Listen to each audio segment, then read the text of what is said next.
Apakah yang dimaksud emansipasi? Dan seberapa penting menerapkan emansipasi itu dalam keluarga? Kita akan bahas dalam Love Your Child episode kali ini.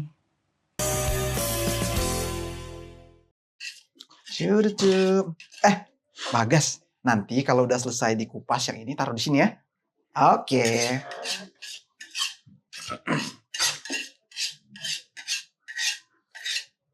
Ih, Bagas, kamu kan cowok. Ngapain kayak gitu, kupas-kupas bawang? Bu, anak cowok bisa juga loh Bu mengerjakan pekerjaan-pekerjaan rumah kayak gini. Ya paling yang nggak bisa itu hanya melahirkan sama menyusui loh Bu. Ya kan? Iya juga sih. Ya udah. Ya kami lanjut masak Bu ya. Iya, silakan.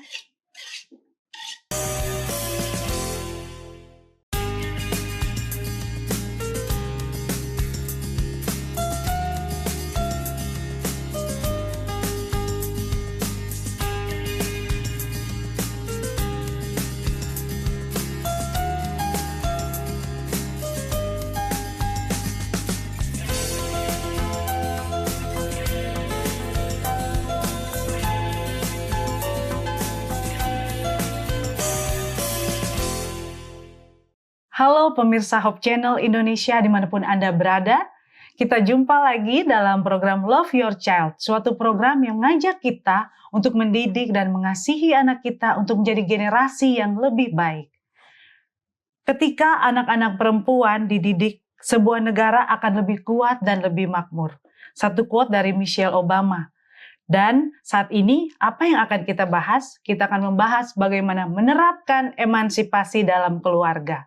Dan tentunya saat ini bersama saya Devi akan memandu Anda dalam 30 menit ke depan dan juga bersama narasumber kita Ibu Helena Valentina Saragi selaku psikolog juga praktisi pendidikan. Shalom Ibu Helena. Shalom Bu Devi. Apa kabar ini Ibu? Sangat luar biasa. Luar biasa ya. Dan kita bersyukur Ibu boleh sama-sama lagi bersama dengan kita saat ini ya Bu. Iya, apalagi temanya menarik banget kan, emansipasi. Iya. Waduh. Emansipasi ini apa sih Bu? Ini maksudnya ya? Itu Apa dia. yang mau kita bahas dan seberapa penting sih kita membahas emansipasi dalam keluarga? Kan sudah sering kita dengar ya, Iya, tapi iya, jangan-jangan kita ada ada kekeliruan dalam mengartikan apa itu emansipasi. Kalau dari Kamus Besar Bahasa Indonesia, sebetulnya emansipasi ini maknanya agak-agak serem nih, yaitu pembebasan dari perbudakan. Waduh. Jadi siapa yang mau dibebaskan Bu? Makanya gitu dia ya.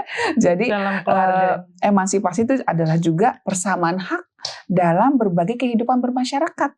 Seperti persamaan hak kaum wanita dengan kaum pria. Seperti itu. Jadi kalau sampai masih ada anak perempuan di nomor 2, nomor 3, nomor 4 kan gitu. Sementara anak laki-laki selalu menjadi pusat perhatian dan menjadi prioritas terutama. Wah, ini berarti kita sudah melupakan nih bahwa sebetulnya mereka punya hak yang sama. Karena mereka sama-sama manusia kan. Dan sama-sama punya hak untuk memberikan kontribusi bagi kemajuan dirinya, keluarganya, dan negaranya. Seperti tadi ya, kutipan dari Michelle Obama ya, bagus banget tuh. Bahwa kalau perempuan dididik, maka negara itu akan kuat. Akan lebih kuat dan makmur. Jadi sama ini dimulai dari keluarga kita ya Bu ya, untuk melatih emansipasi. Betul, betul. Dan kapan kira-kira Bu kita perlu melatih emansipasi ini dalam keluarga? Sebetulnya sih dari suami istri, ya kan, ketika kita sudah terikat dalam satu rumah tangga yang dibangun, sebenarnya sudah ada perbincangan ini harusnya sudah mulai. Sudah gitu. ada ya. Iya, bahwa nanti kalau kita punya anak gitu kan, entah itu perempuan, entah itu laki-laki, bisa nggak ya kita memperlakukan mereka dengan adil, dengan penuh rasa kasih sayang yang setara, dan juga mungkin memberikan dukungan yang sama buat pendidikan dia dan juga buat perhatian kita pada mereka. Nah, itu perlu perbincangan tuh Bu Devi. Iya. Bahkan suami istri juga perlu ya Bu, jangan kamu kan istri jadi kamu yang nyuci, kamu yang ngepel, kamu yang masak gitu. Masih ada loh budaya-budaya yang masih menerapkan itu. Jadi walaupun suaminya udah nggak bekerja, istrinya udah pontang-panting kerja di kantor, suaminya nggak boleh ya. Sampai di rumah loh cucian numpuk, setrikaan numpuk, terus cucian piring juga banyak. Terus ketika suami tanya, loh kok kamu nggak bantu saya? Loh saya laki-laki, itu bukan pekerjaan saya. Lalu pekerjaannya apa? Jadi itu juga penting. Jadi Iya kan? bisa sampai mereka dewasa dan menikah ya Bu, Iya. melatih ini emansipasi. Betul, karena kan kalau misalnya Iya. si ibunya nanti kecapean, Perlu sakit, peran suami. nanti anak siapa yang ngurus? Nanti Iya. siapa yang didik anak? Kan Apalagi bilang ibu tidak boleh sakit. itu dia. Karena memang kan ibu sebenarnya adalah pusat ini loh, kalau menurut saya pusat titik gempa gitu. Karena begitu ibu tersenyumlah satu keluarga ya kan. Iya. Wah dia bisa masak enak, bisa senyum. Tapi begitu ibu sedih, satu keluarga juga bisa sedih. Ibu apalagi kalau ibu murung, parah banget nih. Semua kena semprot kan gitu kan. Konon kabarnya seperti itu. Nggak tahu deh Bu Devi gimana tuh? Kemudian Bu, bagaimana cara kita melatih emansipasi ini di rumah? Ya, jadi setelah suami dan istri itu ada komunikasi seperti itu, mestinya ketika anak lahir, apapun jenis kelaminnya harusnya diterima dengan penuh rasa sukacita. Jangan sampai, aduh kok perempuan sih, gitu kan. Ya harusnya laki-laki nih. Ya. Wah menarik sekali ya Bu ya pembahasan kita sore ini. Dan kita akan lanjutkan lagi di segmen berikutnya. Masih tetap bersama kami, Love Your Child.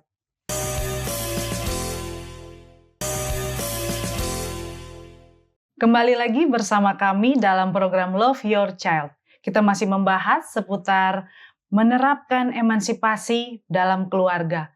Bu, itu satu topik yang bagus ya Bu ya, karena memang masih sering anak laki-laki dan anak perempuan itu dibeda-bedakan. Nah, oleh karena itu kenapa sih Bu harus ada emansipasi dalam keluarga ini? Iya, jadi sebenarnya kalau boleh saya sampaikan, Tuhan sendiri juga menghargai loh laki-laki dan perempuan, ya kan? Kita boleh lihat mungkin contoh lah di Alkitab ya, mungkin di kitab suci yang lain juga ada ya. Di kitab suci kita ada Deborah kan, seorang pemimpin perempuan, dia juga hakim.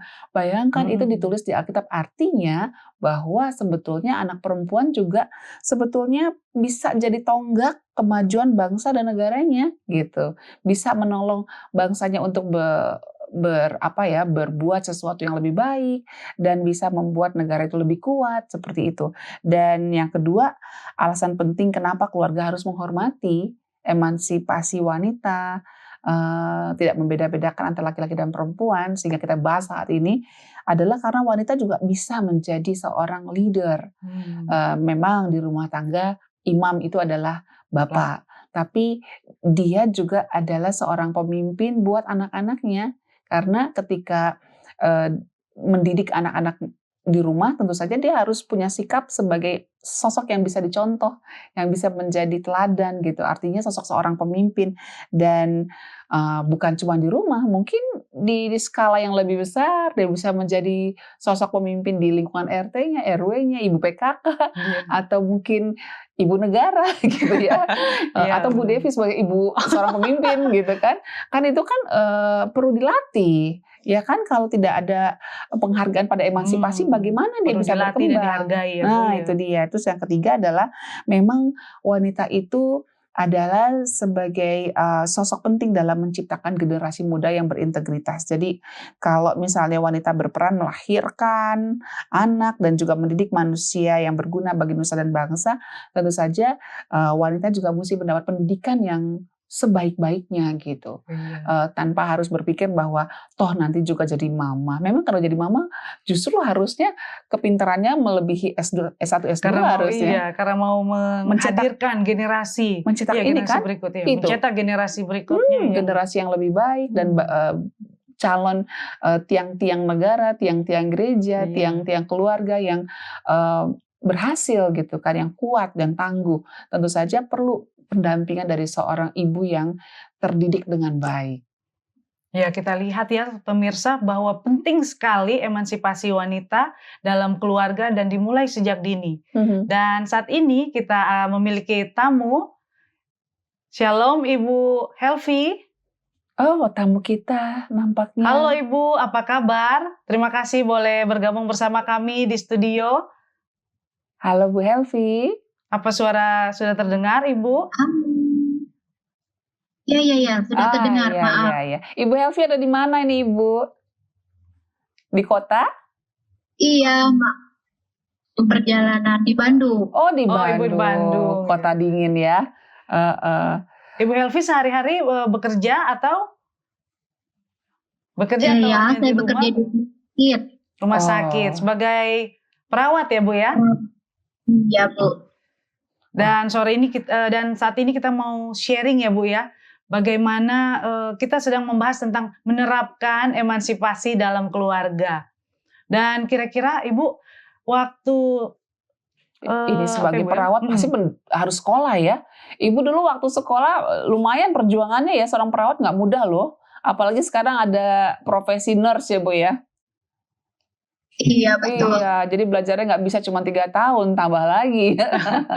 Dan itu juga perlu dukungan dari keluarga ya Bu ya. iya.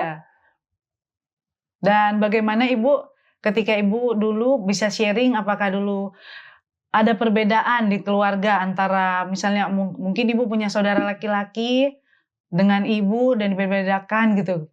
Apa Ibu bisa sharing? Pernah nggak melihat perbedaan sikap dari orang tua, entah mungkin bukan orang tua Ibu ya, mungkin orang tua yang lain, bagaimana membedakan antara perlakuan pada laki-laki dan perlakuan pada anak perempuan itu berbeda. Pernah nggak Ibu lihat seperti itu? Boleh cerita Bu? Oh, kalau mengenai itu saya alami sendiri sedikit. Kayak gimana tuh? Yang punya anak perempuan 6, cuma 1. Jadi, memang agak sedikit berbeda bagian kerjanya. Cuman kebetulan adik laki-laki saya ini dididik di asrama setelah agak besar. Jadi nggak terlalu manja seperti yang kami takutkan.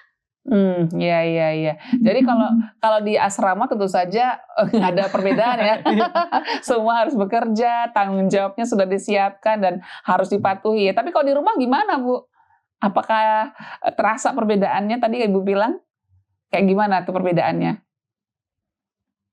Apa Ibu cuci piring lalu kalau adik yang laki-laki ini hanya tugasnya duduk dan nonton TV gitu? Ya tugas-tugas rumah hanya tugas-tugas kakak-kakak perempuan gitu.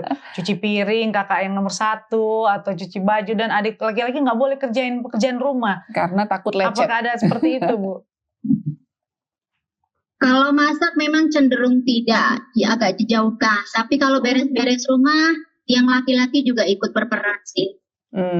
Jadi tetap diterapkan ya sedari kecil, sedari dini dalam keluarga ya. Menurut Bu Helvi sendiri, sebenarnya penting nggak sih kita bersikap adil dan menghargai emansipasi antara laki-laki dan wanita, laki-laki dan perempuan? Saya rasa itu perlu sekali Bu. Tuntutan zaman sekarang saya rasa sangat perlu. Kenapa Bu? Kenapa? Selain tuntutan zaman sekarang karena kan yang perempuan juga kan sudah lebih banyak di luar untuk bekerja. Jadi untuk urusan rumah tangga saya rasa sudah mesti saling bahu-membahu. Gitu ya Bu ya? Iya ya, karena memang kan kadang-kadang suami kan nggak selamanya sehat kan Bu. Siapa yang duga kalau misalnya suatu saat kali suami sakit, tidak bisa bekerja, lalu karena ibu sudah terbiasa tidak bekerja, lalu akhirnya tidak bisa apa-apa dan kebingungan mengurus anak-anak yang perlu biaya. Begitu ya Bu ya? Iya Bu, betul. Kalau Ibu sendiri pada anak-anak kan ada 2 anak ya kalau tidak salah. Anak Ibu ada berapa? Ada 3, 2 laki, 1 perempuan. Nah itu dia. Iya. Gimana tuh? Diberlakukan nggak emansipasinya di rumah?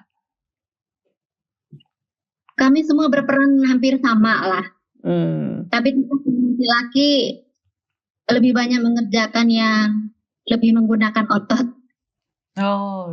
Oh iya, berarti masih ada ini perbedaannya. Iya. Jadi mungkin maksud Ibu supaya anak perempuan ini jangan sampai nggak kuat gitu ya Bu ya? Sebenarnya ke arah laki-lakinya, saya ingin anak laki-laki terlihat lebih berotot. Iya. Supaya tetap kelihatan maskulin ya Bu anak-anaknya. Iya. Tapi kalau untuk pendidikan Ibu bedakan nggak untuk laki-laki dan perempuan?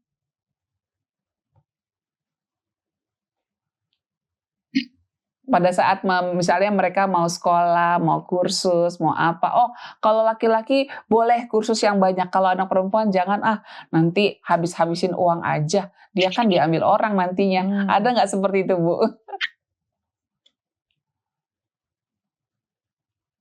Saya rasa kalau itu kesempatannya sama, Bu. Iya. Tergantung keuangannya anak. Iya. Jadi bukan karena laki atau perempuan, tapi karena memang alasan yang bisa diterima semuanya ya Bu ya, karena kenyataan atau realitas. Wah, saya pikir bagus sekali nih Ibu Helvi. Ibu Sudah Helvi, menerapkan. mungkin ada yang mau ditanyakan ke Ibu Helena? Silakan Ibu. Apa saja yang berhubungan dengan penerapan emansipasi di rumah, gimana caranya bersikap pada anak laki dan perempuan, silakan Bu. Kalau mau bertanya, saya bertanya mengenai ini nih, anak saya yang ketiga kan beda 10 tahun, Bu. Oh, iya, jaraknya ya jauh ya. Laki-laki atau perempuan Bu? Laki, Bu. Laki-laki. Memang saya rasakan agak berbeda saya perlakuannya dengan yang kakak dan abangnya dengan yang anak ini. Oh. Jadi lebih banyak menganggap dia kok seperti lebih lemah. Padahal mungkin pada saat usia yang sama abang dan kakaknya saya perlakukan lebih cepat mandiri. Terus pertanyaannya apa dong? Ya Bu? Karena kami sudah lebih tua, jadi lebih sedikit memanjakan atau bagaimana ya? Iya. Nah, itu Ibu sudah menjawab kayaknya ya. Apalagi anak laki-laki ya Bu, karena sebelumnya 2 perempuan ya. 2 laki-laki, 1 perempuan atau 1 perempuan? Sorry Bu, anaknya tadi 2. 1 perempuan yang Oh iya. Iya, yang sulung perempuan laki, ya, 2, iya. 2 laki-laki. Oke, ya kalau tadi Ibu menduga apa karena saya sudah tua sehingga saya memperlakukan anak bungsu saya lebih spesial begitu karena memang kan surprise ya. Setelah 10 tahun tidak hamil, tiba-tiba ada lagi anugerah dari Tuhan. Jadi mungkin Ibu merasa bahwa ini sangat-sangat istimewa. Nah, tapi kalau tadi Ibu sudah merasa tidak nyaman kayaknya sampai bertanya, saya pikir itu boleh dicek ulang Bu. Coba dicek lagi pandangan Ibu dan Bapak. Kita mau bawa kemana anak ini? Apakah kita mau buat dia menjadi cowok atau anak laki-laki yang tangguh, berotot ya kan? Atau kita mau buat dia menjadi anak yang lemah dan tidak siap untuk menghadapi kompetisi di luar sana nanti saat dewasa. Nah, mungkin Ibu bisa cek ulang pandangan yang sempat muncul bahwa anak ini adalah anak yang harus kita jaga baik-baik karena dia anak bungsu. Rasanya kok kurang sesuai dengan harapan kita kalau kita ingin dia menjadi anak yang tangguh ya. Karena anak yang tangguh kan harus banyak kerja keras toh. Iya. Tapi kalau anak yang lemah gampang banget tuh bikinnya. Suruh ya duduk manis, tidak usah kerja apa-apa, pasti dia akan jadi anak yang lemah. Iya kan Bu ya? Oke Bu Helvi silakan pilih mau jadi anak yang tangguh atau sebaliknya. Ayo Bu, bukan satu kekejaman ketika kita memberikan dia kesempatan untuk bekerja bersama dengan kakak-kakaknya. Ya Bu ya? Iya. Sip Bu? Terima kasih Bu Helvi yang saat ini sudah berbagi bersama kami dan kiranya juga Ibu Helvi nantiasa diberkati Tuhan ya. Sampai Sukses kita ya, Bu. jumpa lagi Bu di lain kesempatan. Selamat Terima berkarya. kasih Bu sudah berbagi. Dan pemirsa channel, demikian segmen kita untuk saat ini. Kita lanjut lagi ke segmen selanjutnya setelah yang satu ini.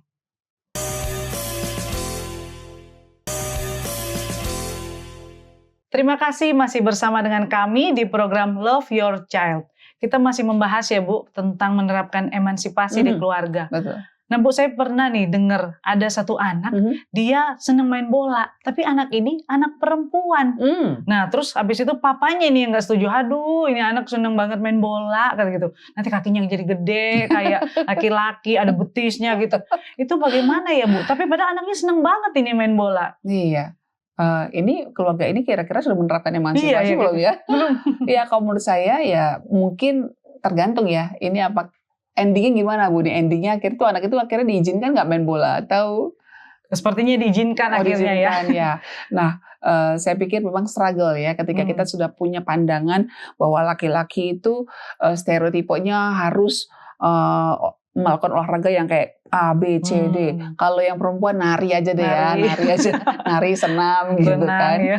Terus masak-masak gitu. Padahal Masak aja sekarang untuk pemimpin dapur Banyak itu banyak kan laki-laki kan, laki-laki ya. karena itu lebih membutuhkan stamina gitu.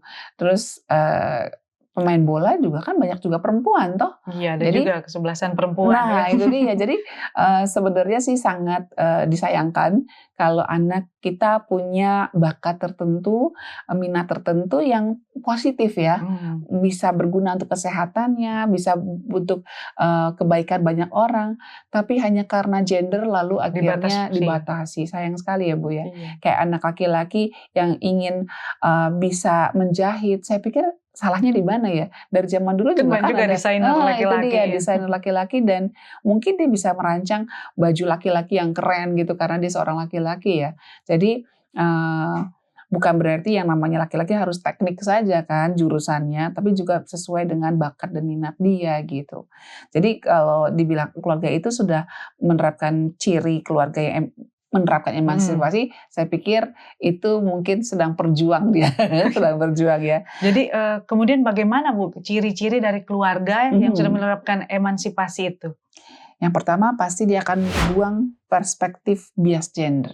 Jadi kalaupun dia memutuskan seperti tadi Ibu Helvi kan, dia mau menyekolahkan anaknya ya sesuai dengan kemampuan yang ada, minat bakat yang ada. Jadi bukan karena kamu laki-laki di nomor satu kan, lalu perempuan nomor belakang tidak gitu. Saya pikir itu sudah menerapkan emansipasi di rumah. Dan yang kedua adalah memberikan kesempatan untuk berpendapat pada semuanya. Dan anak perempuan, anak laki-laki bisa membuat keputusan berdasarkan hasil diskusi bersama itu. Jadi bukan cuma anak laki-laki yang diajak diskusi, tapi juga anak perempuan dilibatkan karena mereka juga calon pemimpin loh. Dan yang berikutnya nggak dibatasi hobinya tadi seperti olahraga, terserah dong dia mau angkat besi, kalau emang dia suka kenapa tidak gitu ya. Kemudian tugas. Ya kan, anak laki-laki boleh dong dia bekerja di dapur. Anak perempuan juga boleh dong benerin ban kempes misalnya, belajar sama papanya ganti ban mobil. Bocor, Kenapa tidak? Isi oli gitu dan seterusnya, merawat mobil ya.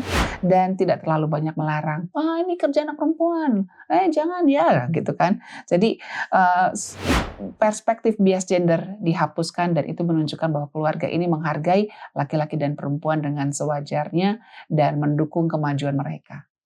Iya, jadi sangat penting ya Bu ya untuk kita mendukung emansipasi dalam keluarga kita. Terima kasih Bu Helena untuk pembahasan kita saat ini. Sungguh sangat pembahasan yang baik ya pemirsa di rumah, dan kita berharap orang tua di rumah dapat juga menerapkan emansipasi bagi anak-anaknya apalagi di dunia yang penuh persaingan ini agar kita boleh mendukung anak-anak kita menurut minat dan hobi mereka. Terima kasih sudah bersama kami di dalam program Love Your Child. Sampai bertemu lagi pada program selanjutnya.